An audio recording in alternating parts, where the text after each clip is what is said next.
아니라 헐값으로 팔아넘겼다. 형은 기우스로 떠나기 이틀 전에 하숙집에 찾아와서 돈 600엔을 내놓으며 이 돈으로 장사를 하든지 학비로 쓰든지 마음대로 하라고 했다. 600엔이면 한 2, 3천만 원 정도 되거든요. 그런데 이제 이 돈을 던져주면서 굉장히 이제 부자였는데 돈을 나머지는 전부 가지고 동생을 혼자 살아라 이렇게 해버리고 이제 떠나버린단 말이에요.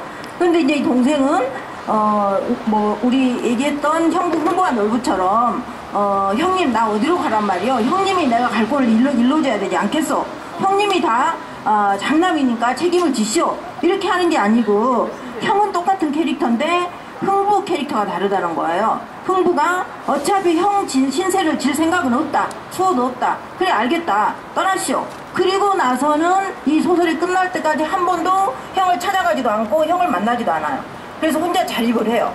자, 그래가지고 이제 가족 속에서의 어떤 마이트가 이제 그려지는데요. 그 다음에는 이제 어디로 가냐 하면은요, 이제 교사로 부임해서 갑니다. 이제 학교를 졸업을 하고 교사로 부임해서 가는데, 굉장히 시골 어떤 깡촌으로 수학 선생이 돼가지고 가거든요. 근데 이제 이 그림은 뭐냐면은, 자, 떠나기 전에 여기 이제 키가 조그만 이 여자분은 사실은 이 도련님하고는 아무 상관도 없는 하녀였어요. 이게 핏줄이나 뭐 이렇게 친척도 아닌 집에서 몸종으로 이렇게 일하는 하녀였는데, 이 사람이 오로지 이 도련님을 부추기는 거예요. 도련님 하면서 도련님이 아무리 개구쟁이 짓을 하더라도 도련님은 성격이 고두니까 참 좋아요. 그런 장점이에요.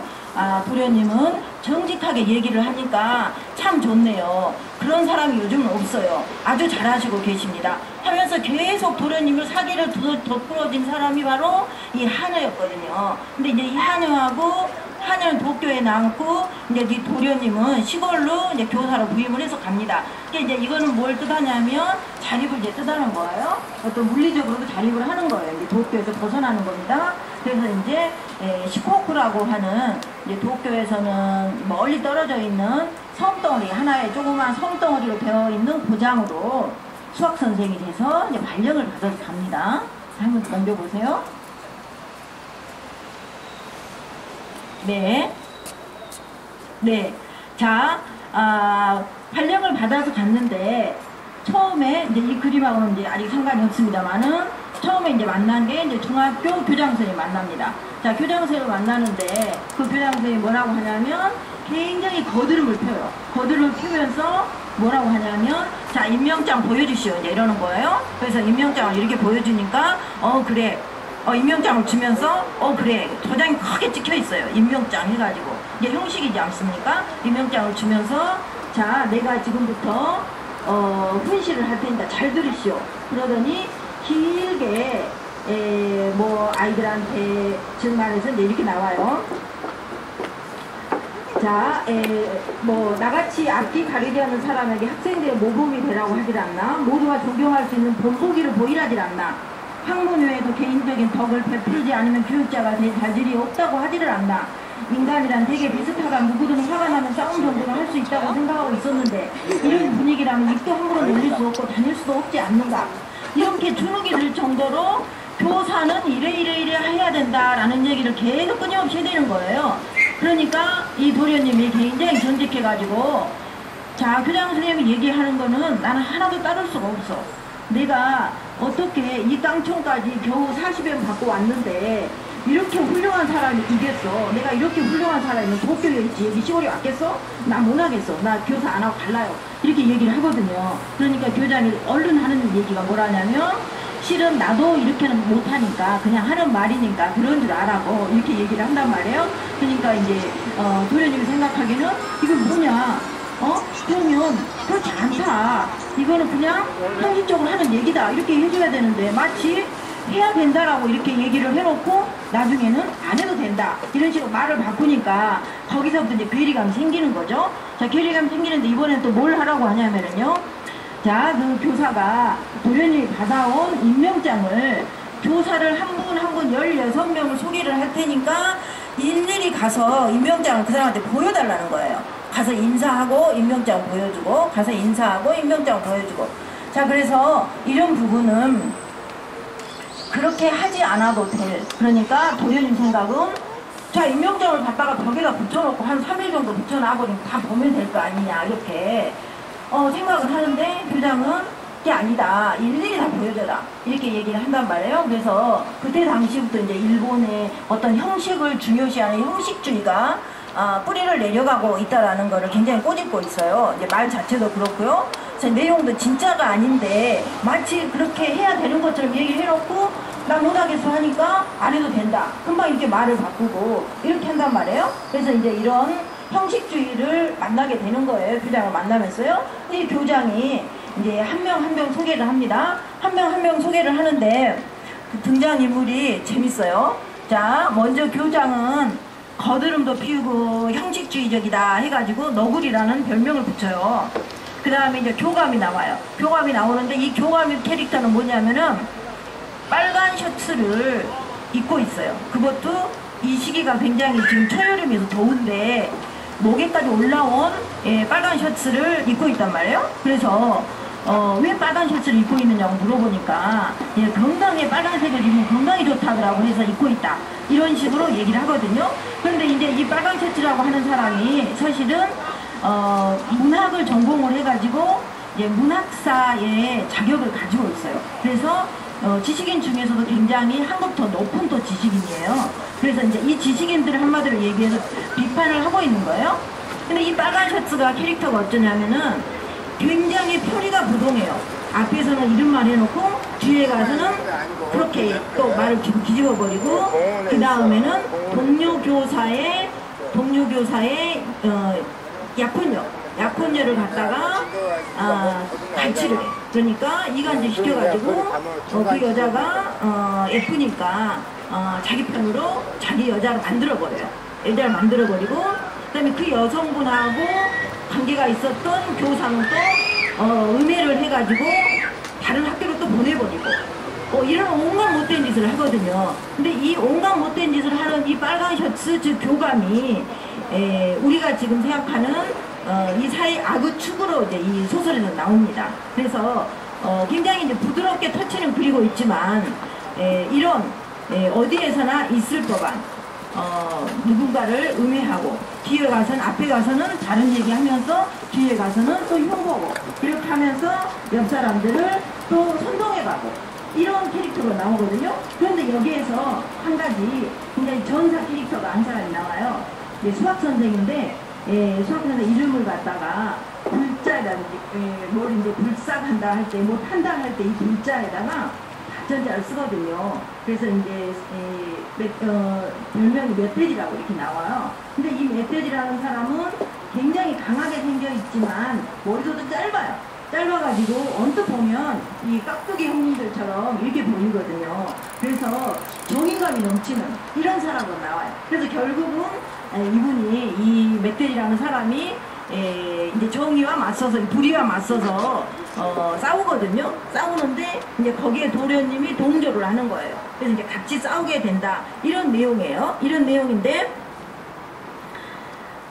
이제 이런 거를 이제 느끼는 거예요. 이 도련님이 그렇다면 이렇게 자기가 학교라고 하는 어떤 사회에 나가보니까 앞에서는 이 말했다가 뒤에 가서는 또 다른 얘기하고 그리고 나서는 또 누군가를 험담하고 또 얘기를 들어보니까 동료 교사의 또 애인을 뺏었다고 그러고 이런 사회가 어디 있느냐, 이런 부조리하고 불합리한 사회가 어디 있느냐, 이렇게 하면서 이제 한탄을 하거든요. 그러면서 하는 얘기가 뭐라고 하냐면요, 자, 여기가 학교인데 그럼 학생들한테 과연 뭐라고 어떻게 가르치고 있냐라는 거죠. 학생들한테는 뭐라고 가르칩니까? 선생들은 옳은 것만 가르치고 남 얘기는 뒤에 가서 하면 안 되고, 그리고 불의를 보면은 항상 나서서 해결하고 못 본 척 해서는 안 되고 이렇게 가르친단 말이에요. 그런데 자기네들 교사들이 하는 행동은 어쩌냐면은 교감이라고 하는 사람이 사실은 이 안에서는 그 학교 안에서는 실세거든요. 뒤에 가서 흉보고 남의 동료 교사 여자 뺏어버리고 그리고는 또 그 동료 교사를 다른 데 좌천시켜버리고 그리고 또 이간질 시키고 또 가가지고 이 도련님을 이제 자기 편으로 만들려고 또 낚시에 또 데리고 나가고 뭐 이렇게 아직 아니에요. 자, 그렇게 하거든요. 그러니까 이제 이 도련님이 생각하는 게 뭐라고 생각을 하냐면은, 그렇다면 왜 초등학교나 중학교 윤리 시간에 거짓말을 하지 말라든가 정직하게 살라고 가르치는 것인가? 오히려 대담하게 거짓말을 하는 비법이라든가 사람을 믿지 않는 술법이라든가 또는 사람을 속이는 술책 등을 가르치는 편이 세상을 위해서도 당사자들을 위해서도 도움이 되는 것이 아닌가 말이다. 이렇게 의심을 품는 거예요. 그래서 저는 이제 이 부분을 읽으면서 이런 생각을 했어요. 예, 저희가 지금 세월호를 생각을 하면서, 세월호 사건을 이제 생각을 하면서 저희들이 가만히 있을 수 있느냐. 저희들이 할 수 있는 거는 이런 인문학 강의를 한다든지 아니면은 많은 시민들과 대화를 하면서 이 시국을, 이 숨이 안 쉬어지는 시국을 어떻게 풀어가볼까, 조금이라도 이해를 해가볼까, 이런 생각을, 이런 발상을 하게 된 거거든요. 그렇게 해서 이런 인문학을 마련을 했는데, 세월호 사건 때도 학생들이 그랬지 않습니까?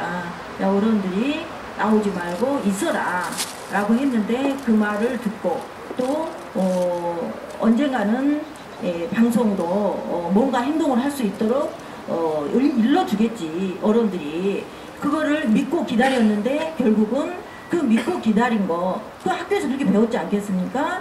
자, 이러이러한 것이 있으니까 거기에 선원들이 방송을 하면 그걸 따라야 된다. 그 따르는 거를 당연한 것처럼 학교에서 배웠지 않겠습니까? 또 선생님들도 그렇게 가르쳤지 않겠습니까?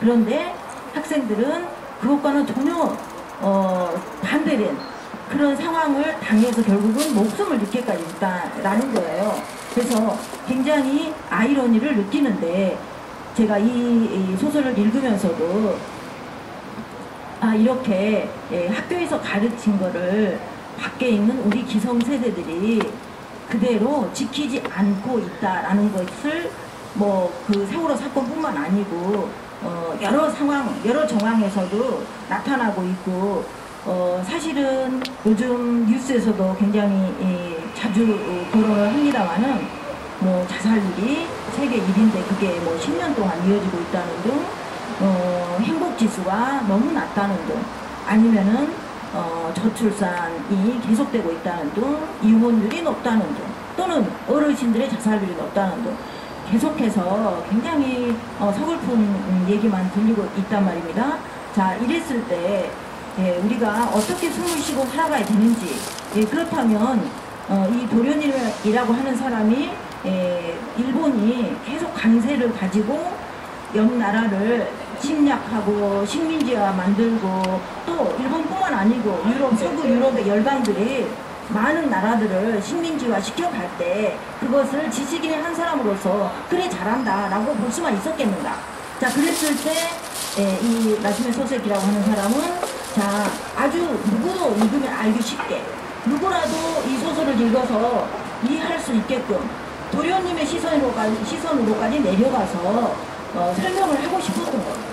그래서 이런 부분 같은 것도, 자, 어른들이 그렇게 가르쳤을 때는 반드시 그렇게 행해야 된다라는 걸 역설적으로 얘기를 해주는 거예요.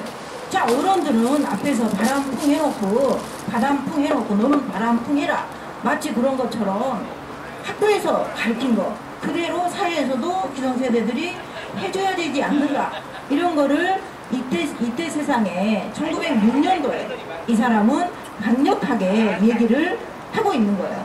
물론 이 글을 읽어서는 강력하게 느껴지지 않을 수 있겠지만요, 이 소설 자체를 학생들도 읽어서 알 수 있게끔 굉장히 거의 동화처럼 부드럽고 알기 쉽게 쓰다 보니까 이렇게 부드럽게 지금 얘기를 하고 있는데요.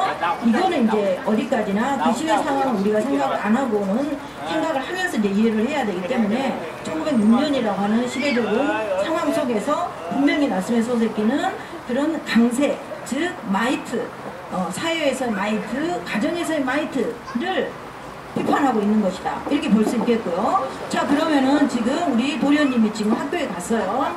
자, 방금은 학교에서 지금 선생들과 만났을 때 느꼈던 어떤 불합리, 부조리를 얘기를 했다면요, 자, 이번에 세 번째는 선생으로서 학생들과 마주하게 되는 거거든요. 그런데 이제 선생이 처음 가니까, 그것도 젊으니까 학생들이 선생님을 놀리는 거예요. 자, 어떤 식으로 놀리냐면요.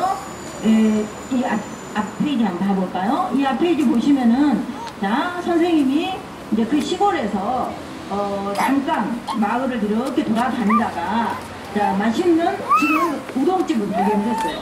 자, 우동집을 발견을 하고, 우동 위에다가, 이제 이건 일본식 음식인데요. 우동 위에다가 이제 이 튀김을 올려가지고 이렇게 먹는 우동이 있거든요.